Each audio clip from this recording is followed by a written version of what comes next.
बिहार के दौरे पर पीएम मोदी बिरसा मुंडा की 150वीं जयंती के मौके पर जमुई में की जनसभा। जमुई में भव्य समारोह में पीएम मोदी ने 6000 करोड़ की सौगात दी। संबोधन कर कहा, जिन पिछड़ी जनजातियों को पिछली सरकारों ने नहीं पूछा, उसे मोदी पूछता है।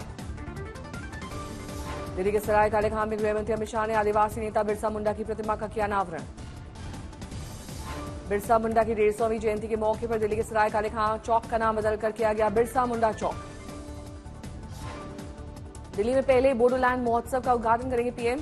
कई सांस्कृतिक कार्यक्रमों में लेंगे हिस्सा। आज महाराष्ट्र जेपी नड्डा का धुआंधार मेगा प्रचार। थाने के गुरुद्वारा में दशमेश दरबार में करेंगे पूजा पाठ। कार्यकर्ताओं के साथ करेंगे बैठक। राज ठाकरे ने जारी किया अपना मैनिफेस्टो। राज ठाकरे ने घोषणा पत्र का टाइटल बताया, हम ये करेंगे।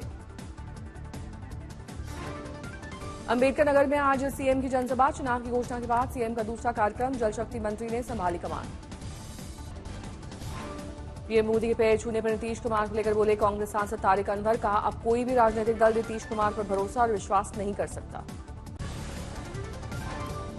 कांग्रेस अध्यक्ष मल्लिकार्जुन खड़गे ने अमित शाह के 370 वाले बयान को लेकर किया पलटवार। खड़गे ने सवाल उठाते हुए कहा कि शाह बताएं किस कांग्रेस नेता ने ऐसा बयान दिया है।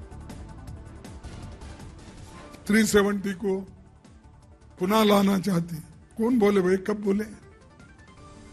ऐसी चीजें आप बोलते हो जो अब ऑलरेडी पार्लियामेंट में पास हुआ है, हो गया है। घुसपैठियों को सिलेंडर देने पर कांग्रेस नेता गुलाम अहमद मीर की टिप्पणी पर केंद्रीय मंत्री चिराग पासवान का बयान। वोट बैंक की राजनीति के लिए घुसपैठियों को सहयोग करना गलत है। चिराग पासवान का कांग्रेस परिवार। कहा, घुसपैठियों को बढ़ावा देना सिर्फ कांग्रेस की ही सोच हो सकती है। निर्दलीय प्रत्याशी और एसडीएम को थप्पड़ मारने के आरोपी नरेश मीणा हालात में नींद देते हुए दिखाई दिए। गिरफ्तारी के बाद पीपलू पुलिस थाने में रखा गया था नरेश मीणा को। फडणवीस की पत्नी पर कन्हैया कुमार की टिप्पणी पर राज ठाकरे का बयान। फडणवीस की पत्नी के बारे में बोलना सही नहीं है, उनका राजनीति से कोई लेना देना नहीं है। फडणवीस ने पीएम के बयान को सही बताकर कहा कि पीएम ने सही कहा कि वो भारत जोड़ो नहीं, वो समुदाय में विभाजित करना चाहते हैं और फिर भारत को तोड़ना चाहते हैं। डिप्टी सीएम अजीत पवार की बटेंगे तो कटेंगे टिप्पणी पर बोले फडणवीस। कहा, दशकों से अजीत पवार ऐसी विचारधाराओं के साथ रहे जो धर्मनिरपेक्ष और हिंदू विरोधी हैं। फडणवीस के बयान पर अजीत पवार का पलटवार। कहा, पता नहीं फडणवीस क्या सोचते हैं, लेकिन मैं ऐसे बटेंगे कटेंगे के नारे का समर्थन नहीं कर सकता। देवेंद्र फडणवीस ने कहा, हवा का रुख बदल चुका है, हमारी लड़ाई अराजक तत्वों से है। महाराष्ट्र में नेताओं की जांच का मुद्दा गर्म। एक बार फिर से उद्धव ठाकरे के बैग की हुई जांच।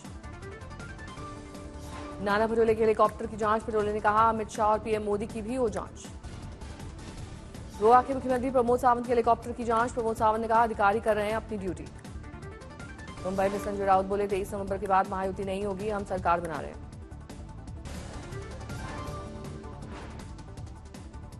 आगरा में घना कोहरा छाया। कोहरे की चादर में ढका नजर आया ताज। कोहरे की वजह से विजिबिलिटी काफी कम। अमृतसर शहर में छाई धुंध। कोहरे में धुंधला दिखाई दिया स्वर्ण मंदिर। तमिलनाडु के तूतुकुड़ी में बदला मौसम। शहर में जमकर बरसे बादल। तापमान में आई गिरावट। दिल्ली में प्रदूषण का कहर जारी। कई इलाकों में गंभीर श्रेणी में पहुंची वायु गुणवत्ता। कई जगहों पर AQI 400 के पार।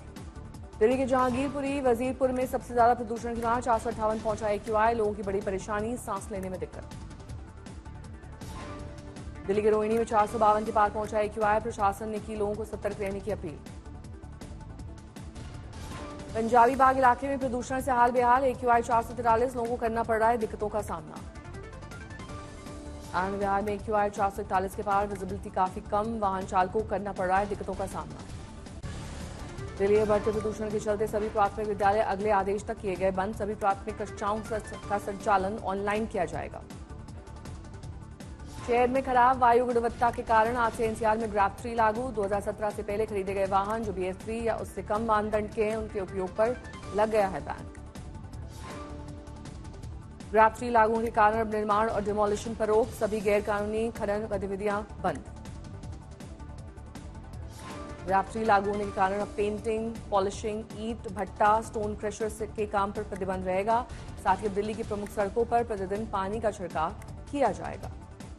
दिल्ली एनसीआर के राज्यों में सभी अंतर्राज्यीय बसों, इलेक्ट्रिक और सीएनजी गाड़ियों, BS6 डीजल बसों को छोड़कर अन्य वाहनों का दिल्ली में प्रवेश करने पर लगा बैन। वाराणसी में देव दीपावली की तैयारियां पूरी। आज 21 लाख दियों से रोशन होंगे गंगा घाट।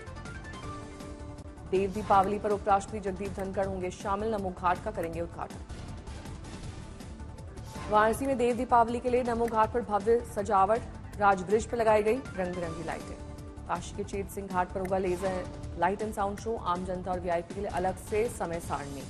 लेजर शो और 3D मैपिंग शो शिव और गंगा की महिमा को ऐतिहासिक स्मारकों पर प्रदर्शित करेगा। शो में पर्यटकों को शिव, काशी और गंगा के अवतरण की कथा दिखाई जाएगी।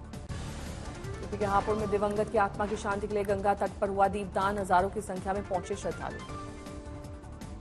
हरिद्वार में देव दीपावली की तैयारियां जोरों पर। देव दीपावली से पहले लोगों ने की गंगा आरती। देव दीपावली से पहले हजारों दियों से जगमग हुई हर की पैड़ी। बड़ी संख्या में श्रद्धालुओं ने जलाए दिए। पटना में कार्तिक पूर्णिमा पर पवित्र डुबकी लगाने के लिए गंगा घाटों पर उमड़ा सैलाब। दीघा इलाके में भारी ट्रैफिक जैम। कार्तिक पूर्णिमा के मौके पर उन्नाव में दिखा आस्था का अलग नजारा। घने कोहरे में गंगा में नहाते श्रद्धालुओं की तस्वीरें आई सामने। कार्तिक पूर्णिमा पर कानपुर के घाटों पर दिखी रौनक। गंगा स्नान करने वालों की उमड़ी भीड़। खरगोन में बैकुंठ चौदस पर 82,000 दीपों से जगमगाए नर्मदा घाट। रंगोली से बनाया गया राम मंदिर। आज मनाया जा रहा श्री गुरु नानक देव जी का प्रकाश पर्व। श्रद्धालु सचखंड श्री हरमिंदर साहिब के पवित्र सरोवर में स्नान कर अरदास कर रहे हैं। नर्मदा में देव दीपावली के मेले में मध्य प्रदेश, महाराष्ट्र, गुजरात में सबसे बड़ी संख्या में उमड़े श्रद्धालु। दिल्ली के मेजर ध्यानचंद नेशनल स्टेडियम में फिर सज रहा है साहित्य के सितारों का महामंच। 22, 23 और 24 नवंबर को जुट रहे हैं साहित्य, संगीत और विचारों के दुनिया के दिग्गज। शानदार और भव्य सरस्वती वंदना और अनूप जलोटा के भजन के साथ होगा साहित्य आज तक का शानदार आगाज। साहित्य आज तक में शिरकत करने के लिए आज तक की वेबसाइट पर कर सकते हैं ऑनलाइन रजिस्ट्रेशन। राजस्थान के पाली में पेड़ से टकराई कार, हादसे में हुई 4 की मौत। अमृतसर में पूर्व पंजाब पुलिस के इंस्पेक्टर सुखविंदर रंधावा की गोली लगने से मौत। पुलिस मामले की जांच कर रही है कि गोली सुखविंदर रंधावा ने खुद मारी या रिवॉल्वर साफ करते हुए गोली चल गई।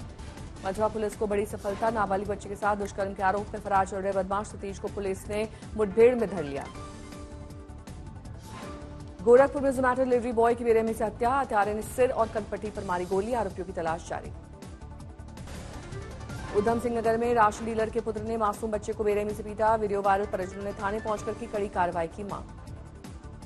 बेगूसराय में पेट्रोल पंप पर छापेमारी कर पुलिस ने 3,000 लीटर से ज्यादा एथेनॉल मिला पेट्रोल, डीजल और 4,500 लीटर एथेनॉल स्पिरिट किया बरामद। पेट्रोल पंप के मालिक, मैनेजर सहित 3 पर मामला दर्ज। रोहतास के काराकाट में अनियंत्रित ट्रक ने युवक को रौंदा। मौके पर मौत। घटनास्थल पर पहुंची 112 डायल के पुलिस को ग्रामीणों ने खदेड़ा। सारण में पुलिस ने मिनी गन फैक्ट्री का किया खुलासा। भारी मात्रा में देसी कट्टा बनाने के सामान सहित हथियार बनाने वाला गिरफ्तार। गोपालगंज में युवक के सिर और छाती में गोली मारकर निर्मम तरीके से हत्या। युवक की हत्या से इलाके में दहशत का माहौल।